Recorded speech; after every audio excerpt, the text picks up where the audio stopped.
Bhagavate Vasudevaya. Om Namo Bhagavate Vasudevaya. Om Namo Bhagavate Vasudevaya. Om Namo Bhagavate Vasudevaya.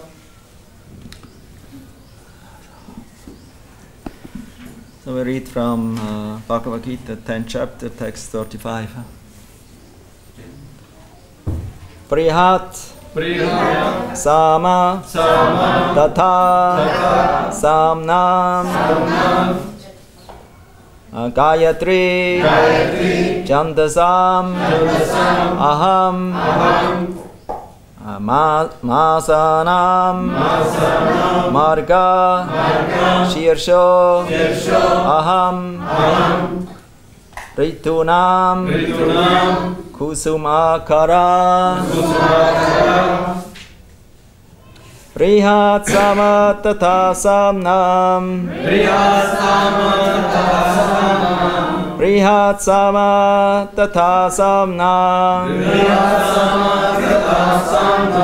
Gayatri Chandasam Aham Gayatri Chandasam Aham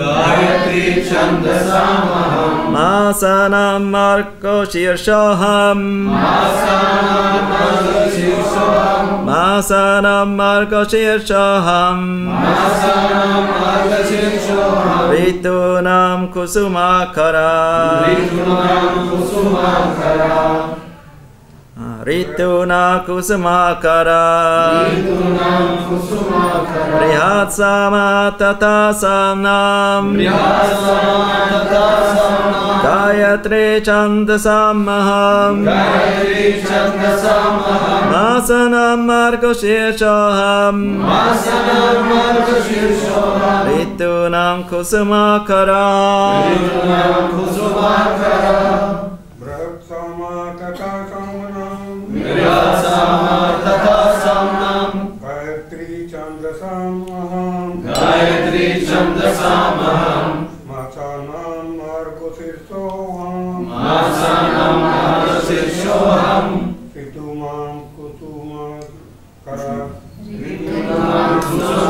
Priyasam Tatha Samnam Priyasam Tatha Samnam Gayatri Chandasam Aham Gayatri Chandasam Aham Masana Margshisho Aham Masanam Margo Shirshoham Ritunam Kusumakara Ritunam Kusumakara Prihatsama Tatha Samnam Gayatri Chandasam Aham Gayatri Chandasam Aham Masanam Marga Shirshoham Masanam Marga Shirshoham Ritunam Kusumakara Ritunam Kusumakara Mataji's. Prihatsama Tatha Samnam Gayatri Chandasam Aham Masanam Marga Shirshoham Ritunam Kusumakara Prihatsam Tatha Samnam Prihatsama Tatha Samnam Gayatri Chandasam Aham Gayatri Chandasam Aham Masanam Margashirshoham Masanam Marga Shirshoham Ritunam Kusumakara Ritunam Kusumakara Prihat Sama. Prihatsama The Prihat Sama. Prihatsama Tatha. Tatha Also. Samnam. Of the Sama Veda. Of the Sama Veda songs. Gayatri. The Gayatri hymns. Chandasam. Of all poetry. Aham. I am. Masanam. Of months. Margashirsha. The month of November, December. Aham. I am. Ritunam. Of all seasons. Kusuma Akara. Spring. The translation purport by His Divine Grace Srila Prabhupada Ki Jai. Of the hymns in the Samaveda, I am the Brihat Sama, and of poetry I am the Gayatri. Of months I am Margashirsha, November, December, and of seasons I am the flower-bearing spring. Purport. It has already been explained by the Lord that amongst all the Vedas is the Samaveda. The Samaveda is rich with beautiful songs played by the various demigods. One of these songs is the Brihat Sama, which has an exquisite melody and is sung at midnight. In Sanskrit, there are definite rules that regulate poetry. Rhymes and meter are not written whimsically, as in much modern poetry. Amongst the regulated poetry, the Gayatri mantra, which is chanted by the duly qualified brahmanas, is the most prominent. The Gayatri mantra is mentioned in the Srimad Bhagavatam because the Gayatri mantra is especially meant for God realization. It represents the Supreme Lord. This mantra is meant for spiritually advanced people. And when one attains success in chanting it, he can enter into the transcendental position of the Lord. One must first acquire the qualities of the perfectly situated person, the qualities of goodness according to the laws of material nature, in order to chant the Gayatri mantra. The Gayatri mantra is very important in Vedic civilization and is considered to be the sound incarnation of Brahman. Brahma is its initiator, and it is passed down from him in disciplic succession. The month of November-December is considered the best of all months because in India grains are collected from the fields in this time and the people become very happy. Of course, spring is a season universally liked because it is neither too hot nor too cold, and the flowers and trees blossom and flourish. In spring there are also many ceremonies commemorating Krishna's pastimes. Therefore, this is considered to be the most joyful of all seasons, and is representative of the Supreme Lord Krishna.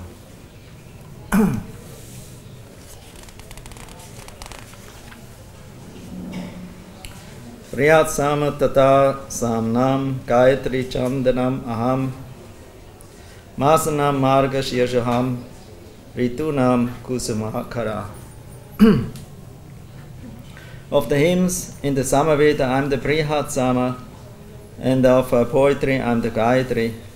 Of months I am the Margashirsha, November, December, and of seasons I am flower-bearing spring.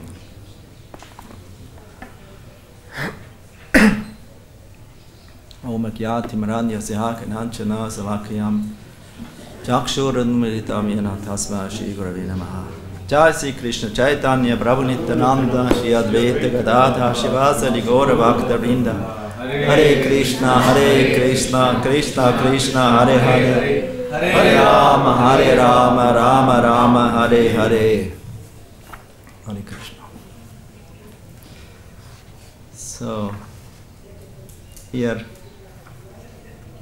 after Krishna spoke the four original, or how we say, key verses of the Bhagavad Gita, four of them from chapter 10, text 8, 9, 10, 11. They're called the Siddhanta, or the essential verses. Like Brahma also received four essential verses by Krishna in the beginning of the creation. They're called the Chatusloki. They're mentioned in the Bhagavatam in the second canto, who also gives the essence of the whole Bhagavatam. So in this chapter then Krishna further explains his vibhutis, as he already explained and emphasized in chapter 7 and in chapter 9. He gave already indications of how he is represented in the material nature by the taste of the water, the sun and the moon and the stars, like that, the Om mantra, or Om Kara, the syllable Om. And here in this 10th chapter, again, he emphasizes his vibhuti. It is very interesting that in the end of the 12th canto, what is actually considered the decorations of the Lord's body, all 12 cantos, they represent different parts of Krishna's body. It's a meditation, therefore one starts with the first 2 cantos, first, second, that's meditation about Krishna's lotus feet. Then the 3rd and the 4th about Krishna's tight, how we say, legs. The 5th canto, his belly. The 6th canto, his 6th canto, his arms. 7th, his heart, like that. 8th, 9, and then ultimately the 10th canto, his lotus face. The 11th canto, his mukut, that means his different, I would say, hair and crowns and different decorations on his head. And the 12th canto, his decorations, his ornaments. So Shukadev Goswami, he speaks of a certain part in the 12th canto, and then he leaves. He actually is not present in the end of the 12th canto. So Suta Goswami, he of course, who speaks, or he speaks that what he has heard from Suta Goswami, Shukadev Goswami, he remained towards the end. He could speak about everything. Of course, Parikshit Maharaj, Suta Goswami, he knew everything, so he also could speak further about the Bhagavatam, about this conclusion of Bhagavatam in the 12th canto, where actually Shukadev Goswami was not present anymore, partially. So actually mostly Suta Goswami is speaking, and there, practically the end chapter, very surprisingly, he also describes the vibhutis. Describes these different universal representations of the Lord here in this material world. And then in the end he gives the whole summary of the whole Bhagavatam in the next chapter, and as Siddhanta, or how say, as a final end point of that last sloka, Suta Goswami offers his respectful obeisances to Harinam Sankirtan, to the congregational chanting of the holy name. So that means it makes very clear that the Srimad Bhagavatam, from the very beginning, with the Chamadhyasya Yatha verse, what is actually the Gayatri explanation to the Gayatri mantra, beginning with Chamadhyasya Yatha, spoken by Srila Vyasadeva in his Mangala Charana, the first sloka, 111. So in that verse, the Chamadi Asayatha is actually mentioned also in the Vedanta Sutras as the first sloka or first sutra.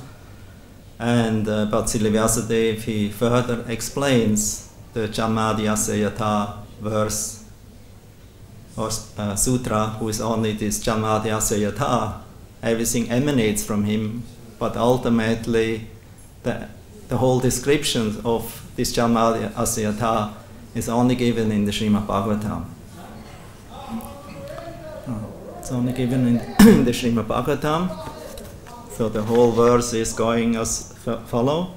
Chamadyasa yata vayat itarateshu chateshu abigeshu svarat. Tene brahma rida ya adi kavaye muyanti ya tsuraya.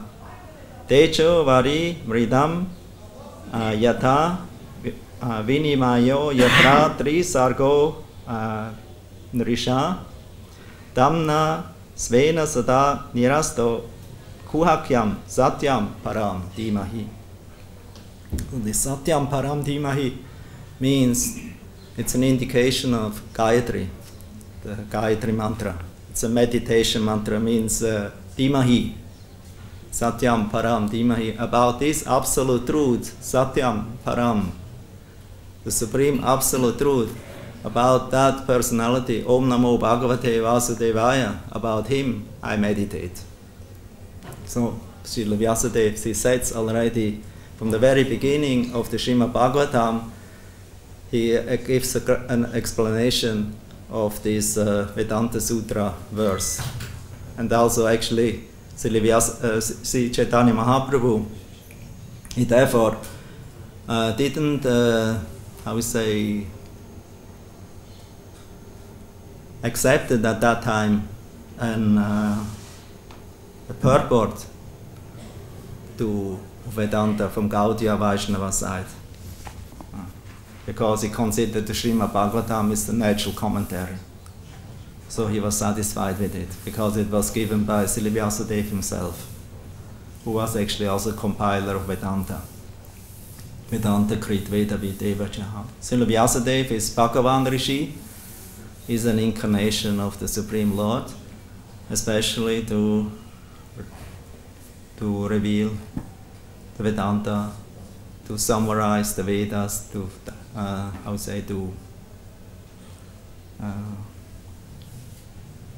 put them in different sections in 4 parts: Sama, Yajur, Rig, and Atharva Vedas.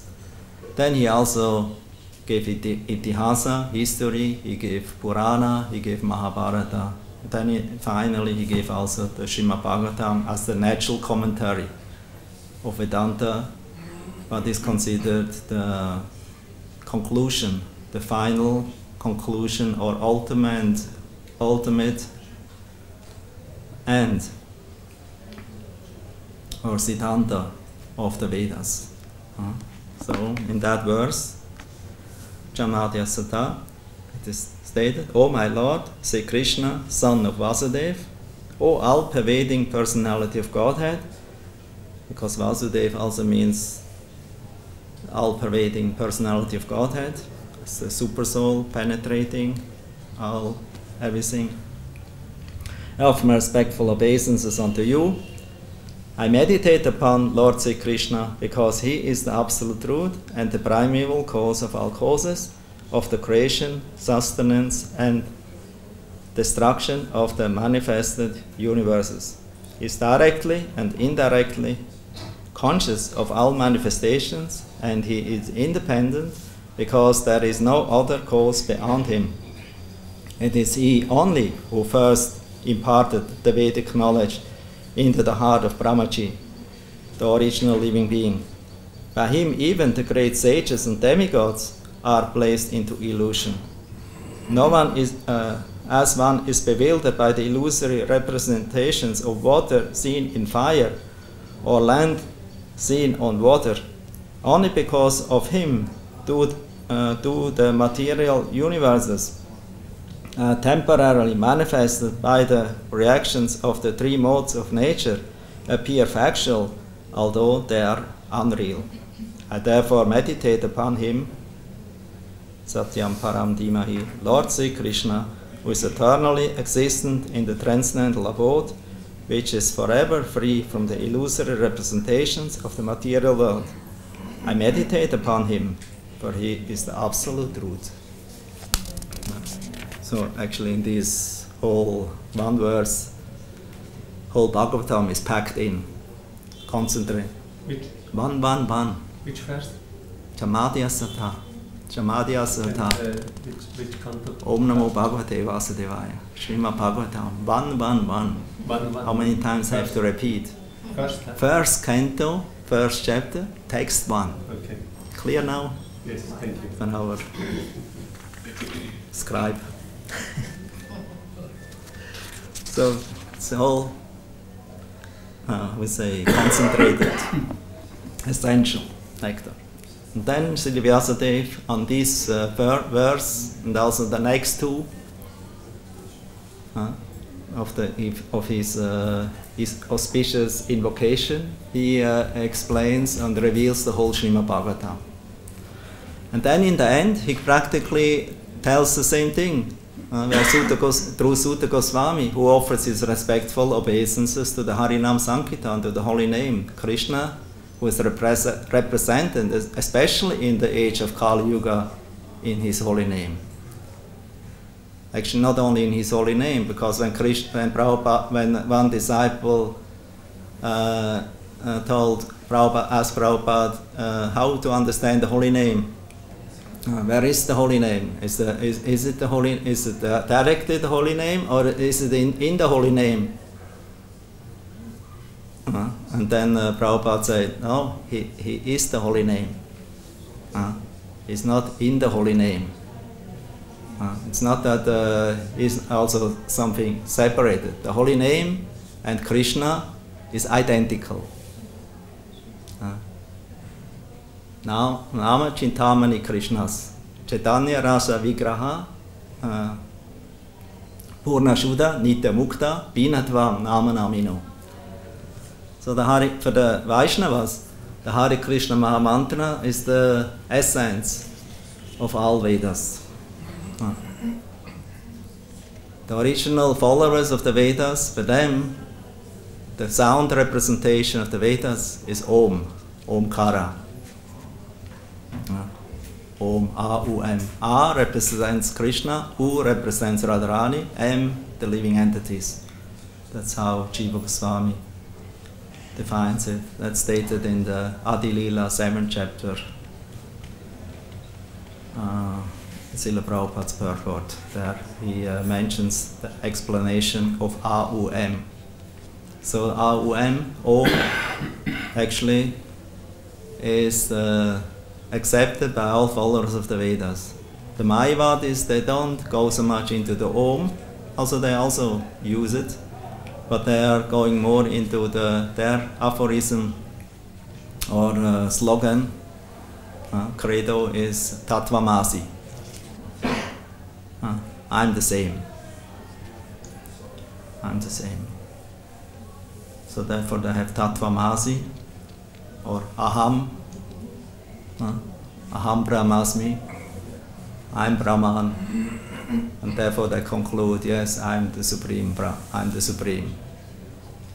Therefore, even if the Supreme comes in this material world, he becomes transformed. And therefore he is not anymore in his position. So he also accepts the modes of material nature. But this is called Vivartavada.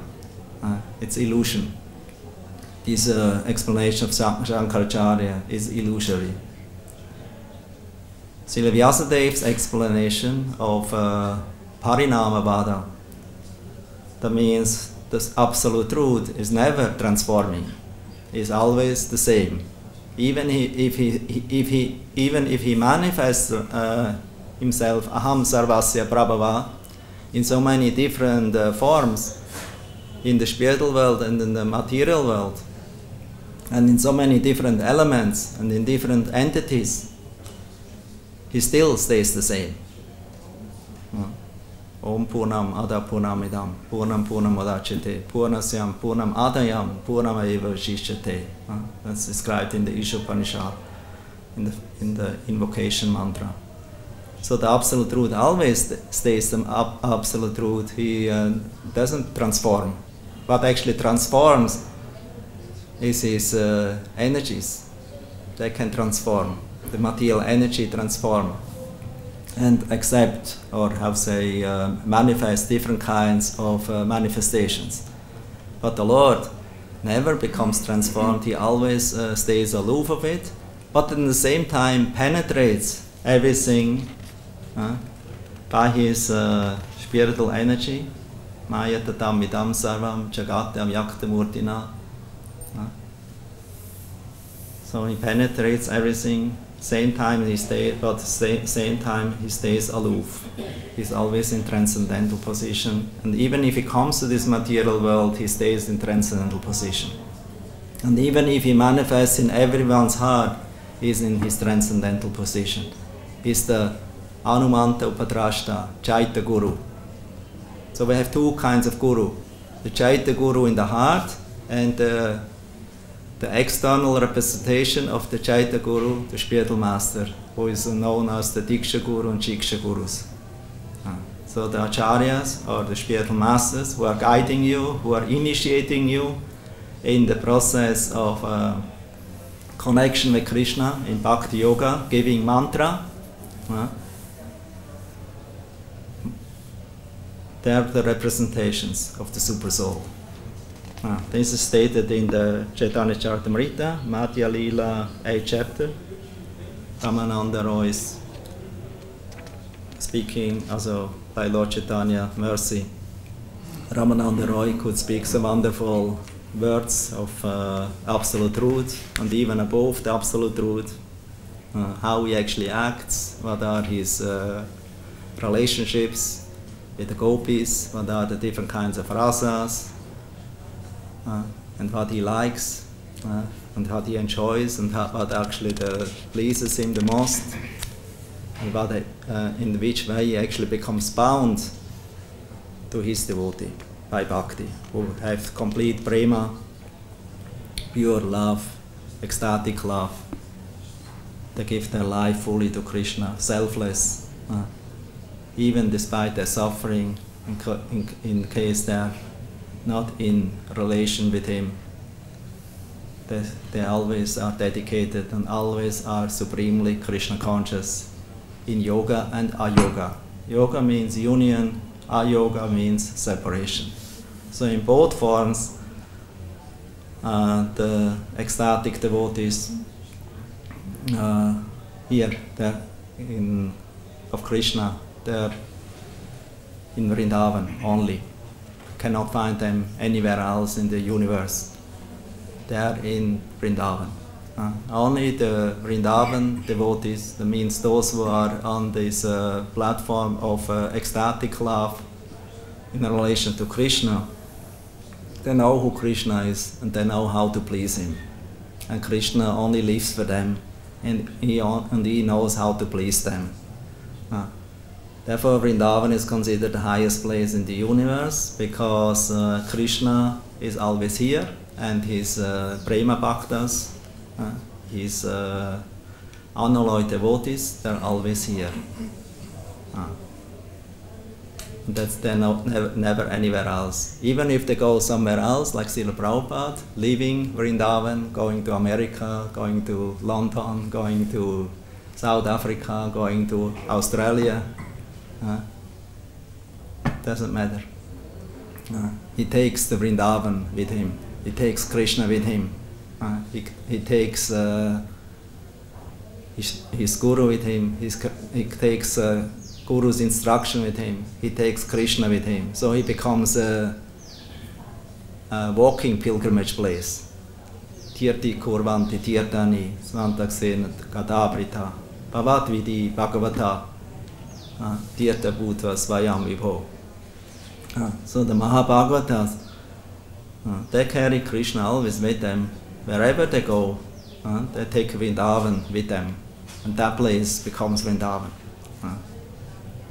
Therefore, Gadadhar Pandit, one time he told Lord Chaitanya, because Lord Chaitanya told him, don't come now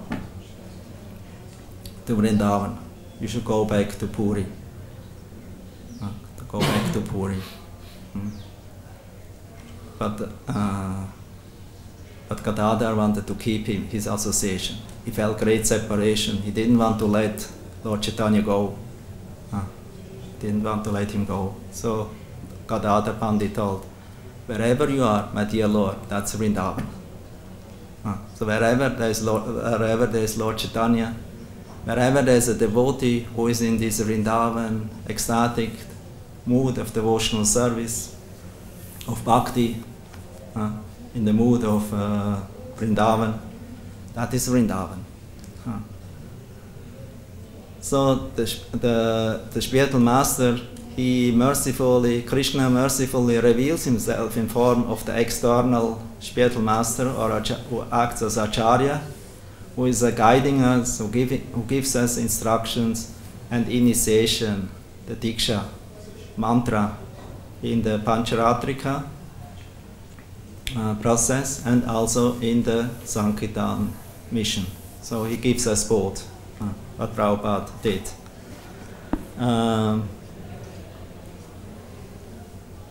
So the first initiator, actually, of this transcendental instruction of bhakti and in relationship to Krishna is Krishna, who revealed himself to Brahma. So Brahma is the first living entity in this universe. He has four heads, and he is Adikavi. Is the first intelligent being, the first created being. He actually has no father, no mother. His father is Narayana, or Krishna, who created him, manifested him from his lotus flower emanating from his navel.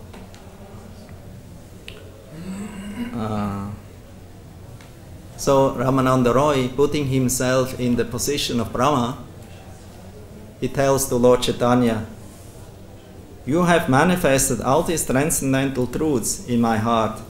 This is exactly the way Narayana educated Lord Brahma in the heart. So because Lord Chaitanya was very thankful about Ramananda Roy's wonderful explanations of Krishna Katha and of Rasa Katha. So he was so much pleased, and he thanked him so much. But then a devotee is naturally humble and meek. So Ramananda Roy exactly understood, I was not the speaker. You were speaking through me. You actually revealed through me these words. And then I'm just like a puppet, I'm just repeating. Same thing what Prabhupada wrote in the boat of Jaladuta when he came to America. What he thought, he prayed to Krishna, you the puppeteer, you sent me here to America. I don't know why, and what are the right words that I can tell them of the message you want to give them. But I pray to you that because you are the most wisest, you are the most learned and most intelligent person, so you know what is right and how to inspire them, that they take up this process of bhakti, of chanting holy name, Hare Krishna mantra, and this process of devotional service. I can only become instrumental to you. Please make me instrumental and make me dance, make me dance like a puppet. And you are the puppeteer, you are the player. I'm only the instrument. So this was Prabhupada mood, this is Ramananda Roy mood. So he prayed, he told to the Lord, I'm not the speaker, you actually spoke. I just became instrument.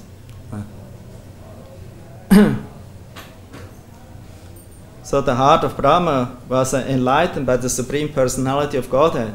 This is Vedic information given in the Svetasvatara Upanishad.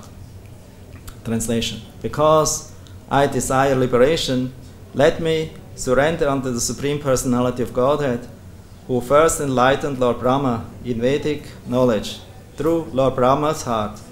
The Lord is the original source of all enlightenment and spiritual advancement. In this connection, one may also refer to Srimad Bhagavatam, 2nd Canto, 9th chapter, so on, so on, so on, so on. So Ramananda Rai continued, the super soul within everyone's heart speaks not externally, but from within. He instructs the devotees in all respects, and that is his way of instructions. Here Srila Ramananda Roy admits that Sri Chaitanya Mahaprabhu is the super soul. He's the super soul that inspires the devotee. Therefore, he is the original source of the Gayatri Mantra, which states Om Bhur Bhuva Svaha Tat Savitor Varenyam Bhargo Devasya Dhimahi Dhiyo Yo Na Prachodayat. Savita, in this Gayatri Mantra, is the original source of all intelligence. Savita is the original source of all intelligence. It means enlightenment. That Savita is actually Lord Chaitanya Mahaprabhu, because he is the supreme intelligence. He is Chaitanya. Chaitanya means the how we say supreme intelligence and consciousness in the heart, who gives us the right direction to go and how to serve him. So his Savita is the original source of all intelligence, and is represented by Lord Chaitanya Mahaprabhu. This is confirmed in Srimad Bhagavatam, 2nd Canto, 4th Chapter, text 22. Prachodita yena pura sarasvati vitanvata chasya satim smitim ridi svalakshana pratura putkilashyatha same rishinam rishabo prasidatam. That's a prayer by Shukadev Goswami before he began to recite Srimad Bhagavatam to Maharaj Parikshit, from 4th chapter of 2nd Canto. May the Lord, who is the beginning of the creation, amplified the potent knowledge of Brahma from within his heart and inspired him with full knowledge of creation and his own self, and who appeared to be generated from the mouth of Brahma, be pleased with me. This was spoken by Shukadev Goswami when he invoked the blessing of the Supreme Lord before delivering Srimad Bhagavatam to Maharaj Parikshit. So this enlightenment, this inspiration coming from within the heart is the Supreme Lord himself, Chaitya Guru, who is represented by the Ishtadev of the devotee. That means for all the Gaudiya Vaishnavas, Lord Chaitanya Mahaprabhu. So Krishna says in the Bhagavad Gita, we should always think about him. So it's a training. Manamana bhava mat bhakto madhyachi mam namaskaru. Always think about me, become my devotee, worship me, like that. Manmana bhava mat bhakto madhyachi, bow down before me. Always think of me and become my devotee, worship me and offer your homage to me. Thus he will come to me without fail. I promise you this because you are my very dear friend. 1865. Also in the 9th chapter, in the end, Krishna gives the same concluding verse. But ultimately, if we want to become Krishna conscious and want to become connected with Krishna and attain him, we have to learn how to become conscious about him. And therefore, to hear Srimad Bhagavatam, Bhagavad Gita, Krishna Katha, from these two books, and also from Chaitanya Charitamrita, if we do this as a daily routine, then we gradually we develop taste. It's acting like a medicine. You don't have to think about how the medicine treats you or how it's curing your disease. It acts. So by daily recitation or reading, absorption, either loud or silently, reading or chanting the mantras, it has a purifying effect. Most of the mantras in Bhagavatam and in Bhagavad Gita, they are spoken in the meter or in the, I would say, poetic verses known as Anustup. So they're very simple to recite because they don't have so many syllables. But Gayatri mantra and other mantras, there are different kinds of mantras or songs. They're called chandas, I think.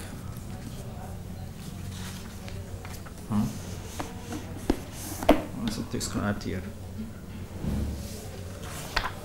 Today's verse, Gayatri Chanda. Yeah, Chanda. There are different kinds of hymns. Some with so many mantras, so many mantras. But the Gayatri mantra has a specific amount of mantras or syllables. It has 24 and a half.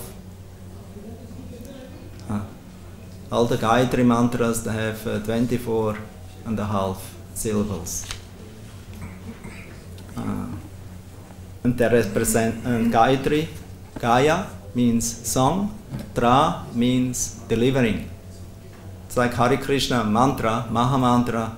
It's the supreme song of deliverance, delivering your mantra, your mind, from all kinds of impurities and entanglements in this material world. So in the same way, the Gayatri mantra is the original sound vibration revealed by Krishna through his flute.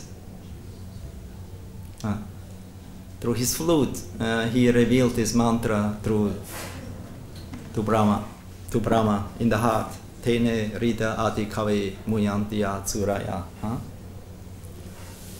So,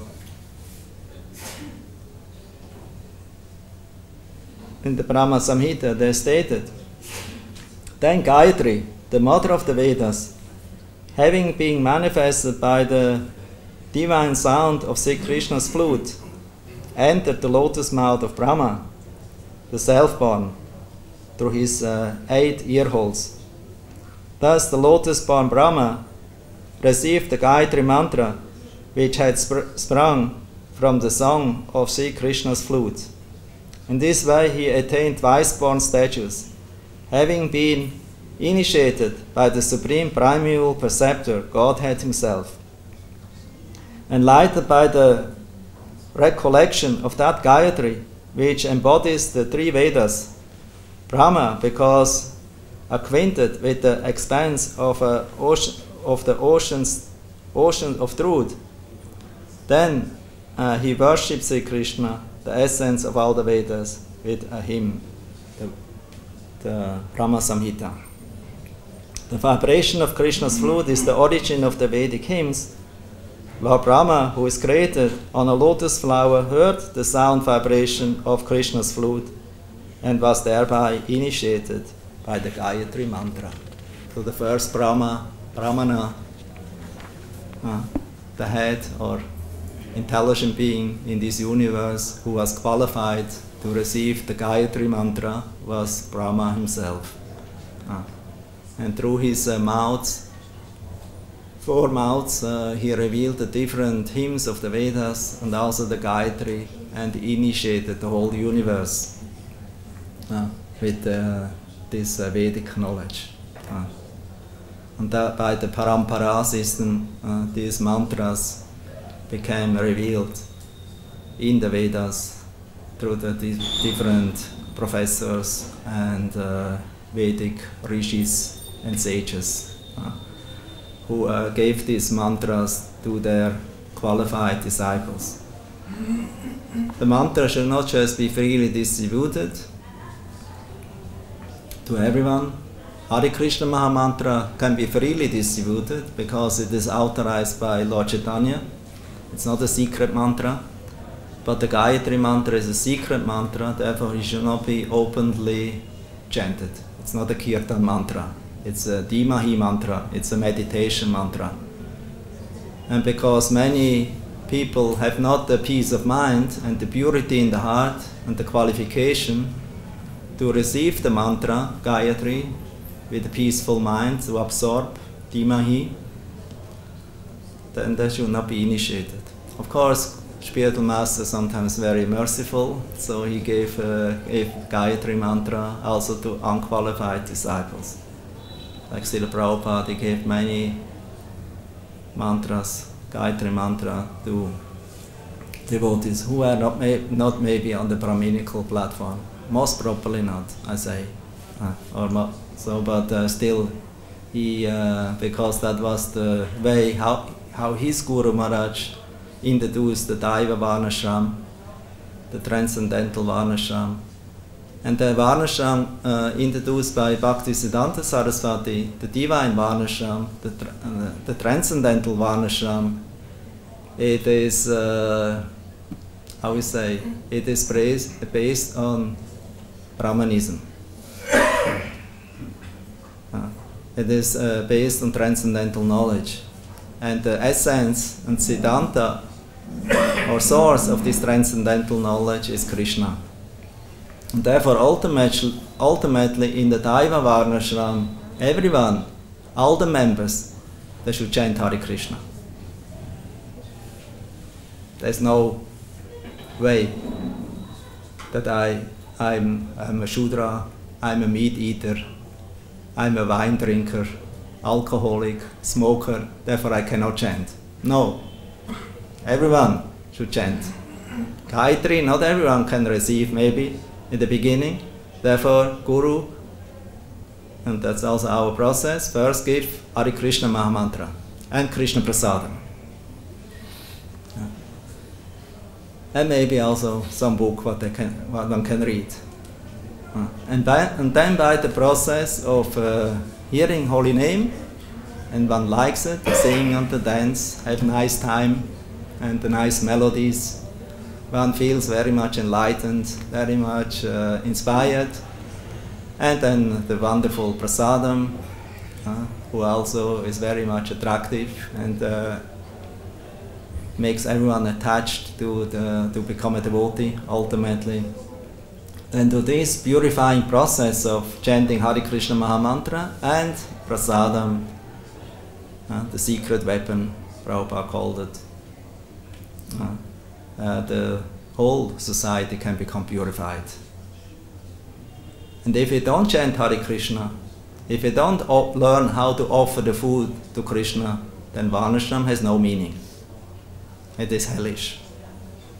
So it's not that we need Varnashram just for the sake of Varnashram to engage people. Krishna consciousness, acharyas, nobody is interested in such a thing.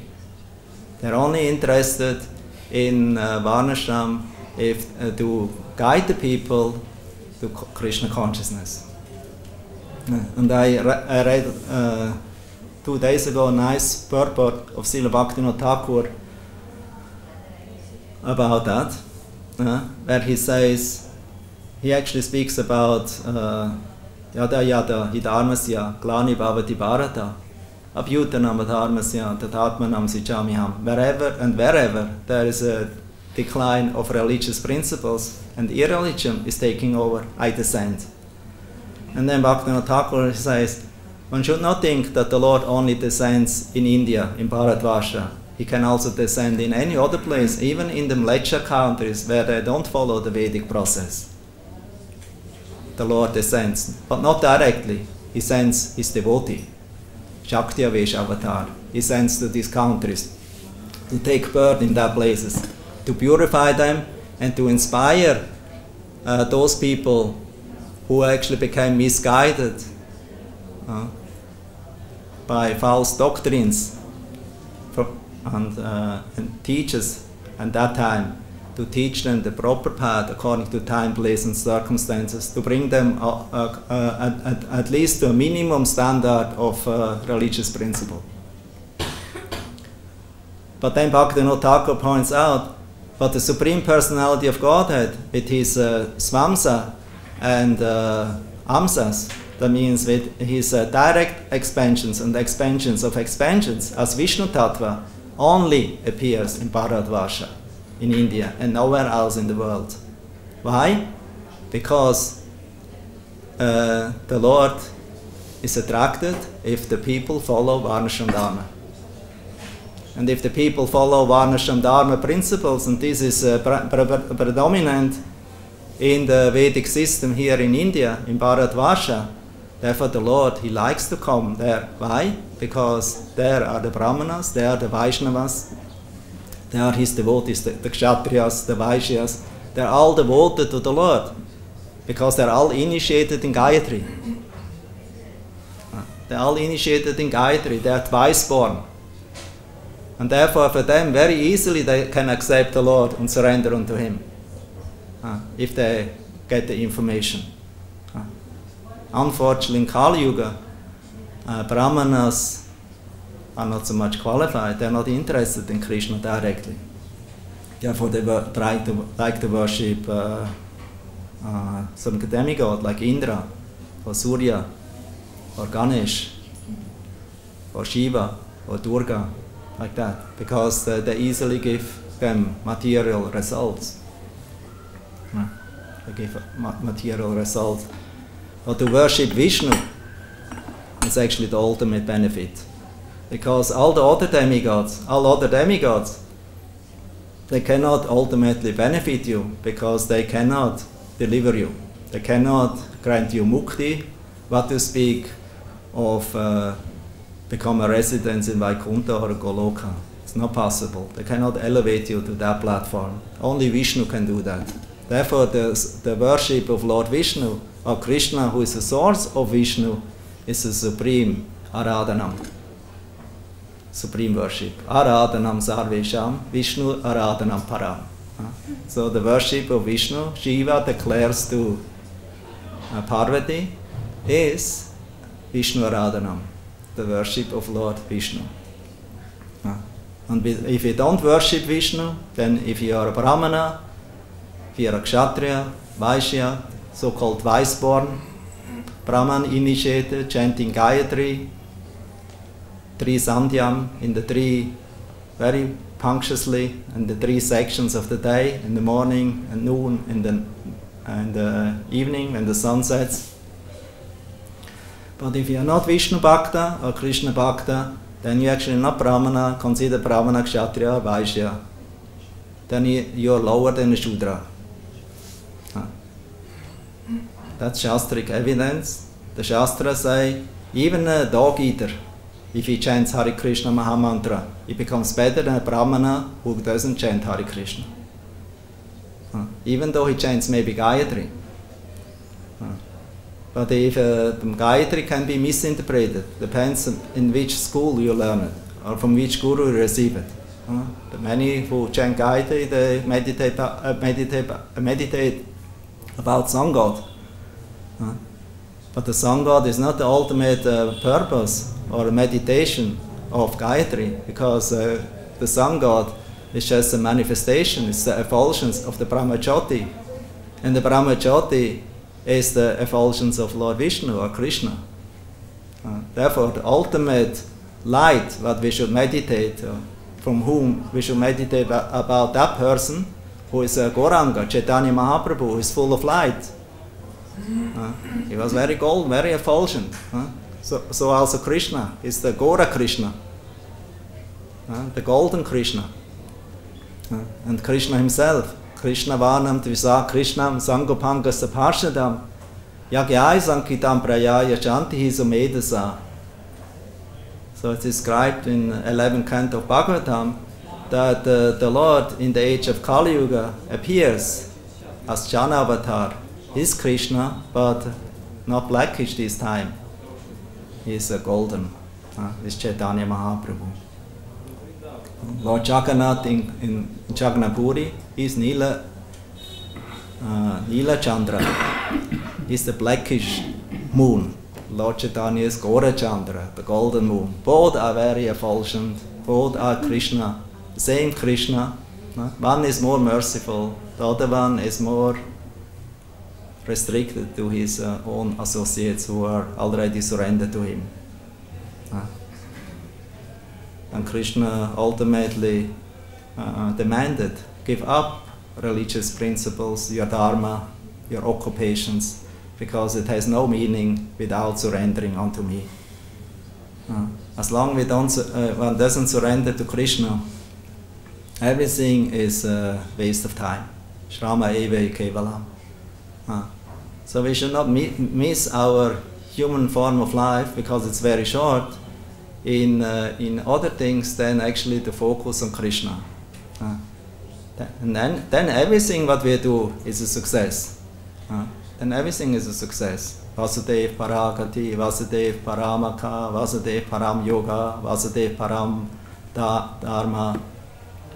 So Vasudev is everything. Krishna is the goal. Vasudev, Krishna is the goal of yoga. He is the purpose why we actually follow Dharma or Sanatana Dharma or Varnashram Dharma. He is the fulfiller of our fruitive activities. He is the supreme goal of life. He's everything. And that actually we have to learn through these chapters of Bhagavad Gita and Srimad Bhagavatam, to learn how to understand that Krishna is everything. And that without becoming Krishna conscious, even you read and recite very beautiful slokas or verses from Brihad Samaveda, from the Rig Veda. Brihad Samaveda is a part of Rig Veda, glorifying Lord Indra. Even if you do that very nice, it's a very beautiful song, chanted in the end of a ceremony. The ceremony going very long sometimes, so it's, Prabhupada mentioned, it's chanted in the end, at midnight or in the night. So it's in the end of every ceremony, the Brihad Samaveda is chanted. It's a chant to glorify Lord Indra. Because Rig Veda is mostly glorifying Lord Indra. But according to the Vaishnava Acharyas, it's very interesting.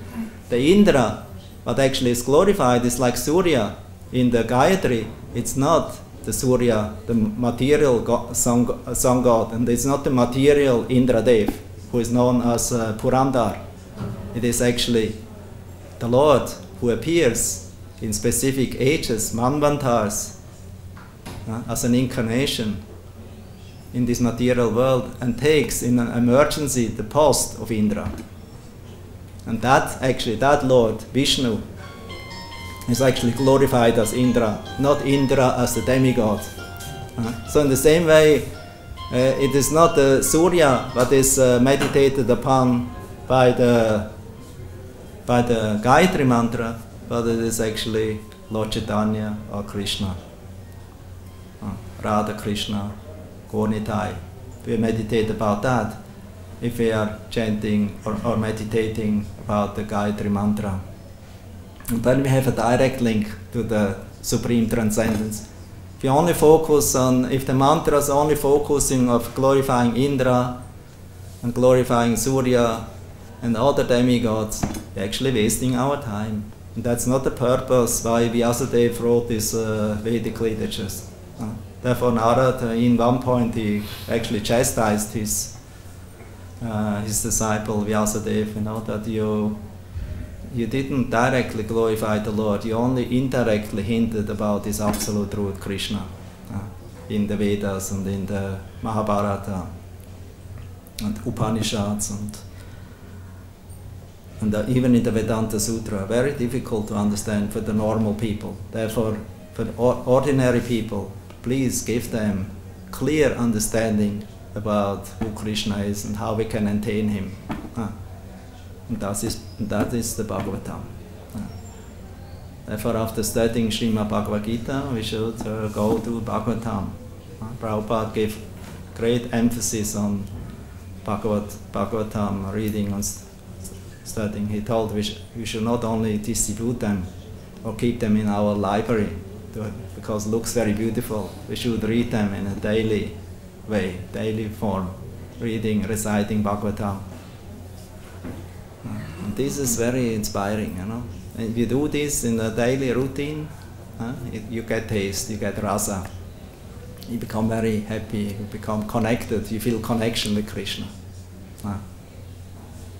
And that's actually the meaning of everything what we do. Therefore, in whatever stages of life we are, in Varna or Ashrama, doesn't matter, we have to try to become Krishna conscious. And the main thing is to chant Hare Krishna, to absorb our mind in Krishna, try to follow a very nice sadhana, following rules and regulations so that ultimately our mind become peaceful and purified, and so that we can focus more and more and absorb in pure Krishna Katha and in Krishna's holy name.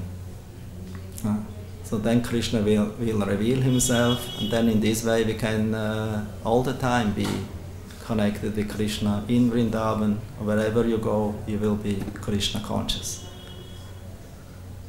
So that's more or less that what I can say to this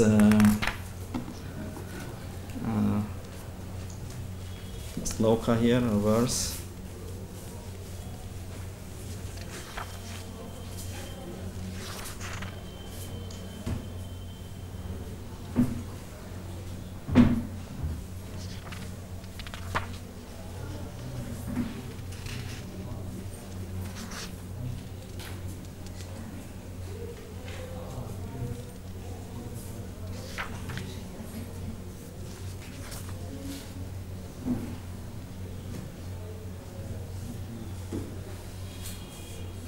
About Margashirsha, I cannot say much. It's just the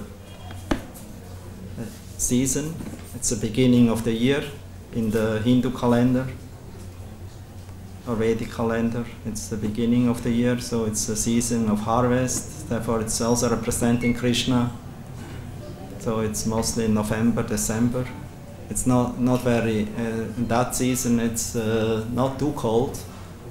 Actually, it's quite pleasant, according to my experience here. Only at one point becomes a little cold, but then after this cold, freezy time for maybe 1 month, we have it now behind us, the spring is coming. Starting from Vasant Panchami, this is the Kusum season, the flowery season, so gradually it should get warmer. Also Vasant Panchami, it's not completely the warm season, but then if we go further into, how we say it, come to Shivaratri. Now we have Shivaratri behind us, and then Gaur Purnima, holy festival, and then it becomes quite warm. So this is very inspiring season for here in Vrindavan. Many festivals are here. In the springtime is the spring rasa dance of Krishna with the gopis here in Vrindavan. Vasanta Ras, it's in the Purnima, full moon day in the month of the Vasanta. So that's directly in the beginning. So this is rasa dance of Krishna. Then we have Shivaratri, we have the Holi festival, Gaur Purnima. Holi is also celebrated here by Krishna, the gopis, and Krishna's friends. They're throwing colors at each other with sirens, pitchery, filling up with watercolors and shooting each other. Have a how we say, color battle. So it's a very, very colorful festival. And all the inhabitants, they're collecting a lot of flowers in this time, because you see now more and more flowers are on the market, and you can make nice garlands and flower decorations for the pleasure of Radha Krishna and Gonitai, Krishna Balaram. Decorate them very nicely. They like flowers. Of all the decorations Krishna and also Radharani and their friends, they like flower decorations the most. Flower earrings, head decorations, mukuts, everything is made of flower. Earrings, flower, garland, flowers, nose decoration, also flower. Everywhere they have this different kind. And there's a book by Srila Rupa Goswami, Radha Krishna Ganodesh-tipika. It's described the different associates of Radha Krishna here in Vrindavan.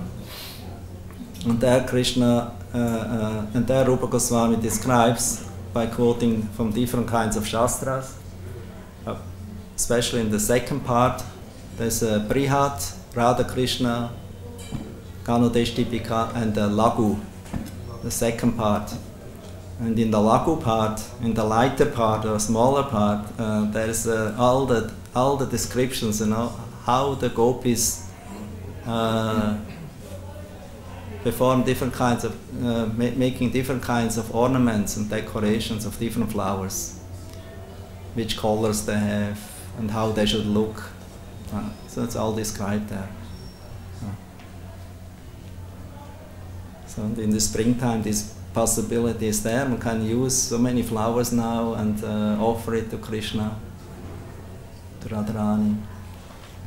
They become very, very pleased if you offer them flowers.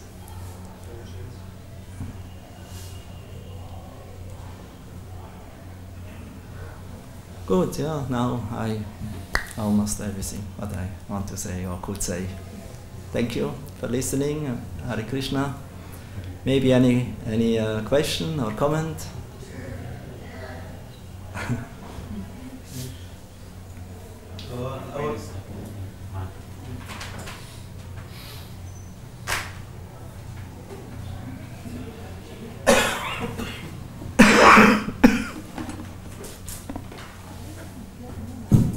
I remember once you were talking about this thing where Vyasadeva, he's the incarnation of Krishna. And so Shiva is making this statement once that how he says that he doesn't know if Vyasadeva knows the Bhagavatam or not. But he says that he knows that Sukadeva Goswami, he knows the Bhagavatam. No, Shiva and Shukadeva, they know fully. So, why is he saying this? As in, how is it possible also that Vyasadeva doesn't know because he's the incarnation of Krishna himself? This I cannot explain, because this was a statement. Who told about it? I think Lord Chaitanya, he told it to somebody. And I think Shiva is speaking. Yeah, it was Shiva speaking. Yeah. And I remember he was speaking about this also in Bhagavatam class. Yeah, because this is in the Chaitanya Charitamrita. It is in our Shastras, this loka of Shiva. So exactly why Shiva knows more and how Shukadeva knows more than Vyasadeva, I cannot say. It's but I only can say, like Srila Vyasadeva is very merciful. He's very merciful. He's Krishna. He's especially empowered to reveal this Bhagavatam and the Vedas. So he left something also for others, to expand, who even have more. By Vyasadeva's mercy, his son Shukadeva, he knew maybe Bhagavatam better. Of course, there's one statement from Purana. I don't remember if it is Brahma-Vaivarta, maybe. Brahma-Vaivarta, you heard about that? Purana, Brahma-Vaivarta Purana. There's a statement how actually Shukadeva Goswami was once a parrot. Yeah, I heard. You heard about that? Yeah, but you can say it to everybody else. And that he was actually Radharani's parrot. But he remained here in this material world because Krishna wanted that he will become a reciter of Srimad Bhagavatam. So this parrot went to Kailash because it is nearby from the Himalayas, from the place, from ashram of Vyasadeva. He went to the place of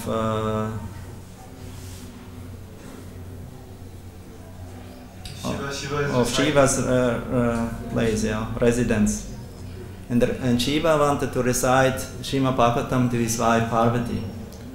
But because Parvati, she was a little sleepy during the Bhagavatam class, so she was not so much attentive in hearing the whole mantra, all the whole Bhagavatam. Only when Shiva spoke about the most confidential part of Radha Krishna in the 10th canto, she became more awake. But somehow or other there was this parrot. He heard how Shiva was reciting this to Parvati, this Bhagavatam. And it looks like it was the full version of the whole Bhagavatam. Because, in higher planets, and that's also mentioned in the Tattva Sandarbha by Jiva Goswami, in the higher planets, because the demigods have longer life there and longer time to absorb their minds in Bhagavad Katha. So the Bhagavatam has not 18,000 slokas. It has many millions. So because Shiva was, he's not from this world, he's his own tattva, and he has a lot of realization and knowledge, as we know, because therefore the Gyanis, they like to meditate about Shiva especially. Yogis means Gyani. They like to meditate about Shiva because Shiva is very knowledgeable. He has a lot of powers and knowledge what he can give. So Shiva,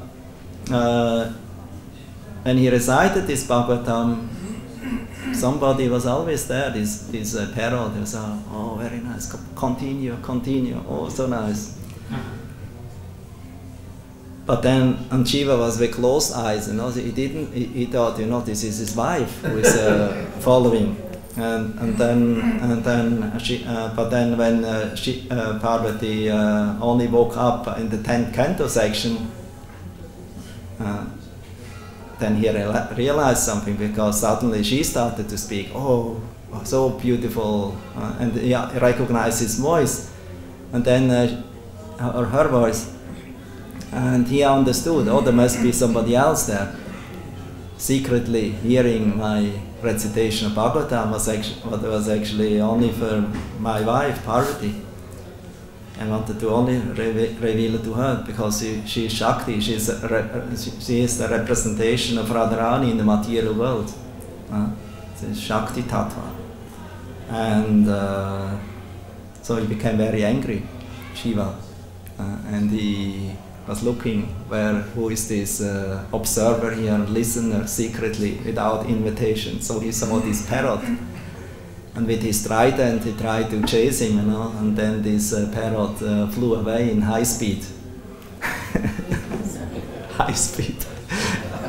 Very, very fast, And he went to a place where Vyasadeva was residing, and there it is said, that he entered his wife's womb, and he became Shukadev. Therefore, he stayed there for 14 years. Or 16 years accordingly, so he didn't want to come out. He was already self-realized, he was already enlightened. But then he came out because Srila Vyasadeva requested Krishna in Dwaraka. Vyasadeva had the possibility or the power to attract Krishna. Whenever he thought about him, Krishna would come. Like Draupadi also had the power then to attract Vyasadeva. Whenever she thought about Vyasadeva or also somebody else from the Pandavas, then Vyasadeva would appear. He was very mystical, very transcendental personality. So then what happened? Then Krishna had to come and give Shukadeva the guarantee that don't be afraid to come to this material world of Maya. You will not fall in Maya. So because the boy in the womb was still, he didn't want to entangle himself. But then when Krishna convinced him, then he appeared. That's why he didn't take birth for so long. Huh? That's why he didn't take birth for so long. Then he? That's why he didn't take birth. Yes, for so long. yes. Then therefore that's why he took some long time, and he appeared then later on. And Prabhu, But then immediately he left. He didn't went through the initiation process, samskaras. The father wanted to purify him and through the different samskaras. But Shukadeva was already aloof samskaras. He was already transcendental Paramahamsa platform, so he left immediately. And the father only heard the echo of Shuka Shuka. And then you know the story, first canto. Ultimately, when Shukadev Goswami, he actually one time returned because the father was very aggrieved about Shuka's disappearance, because he really wanted to learn him this Srimad Bhagavatam. And then he sent his disciples with different mantras of Srimad Bhagavatam slokas in the forest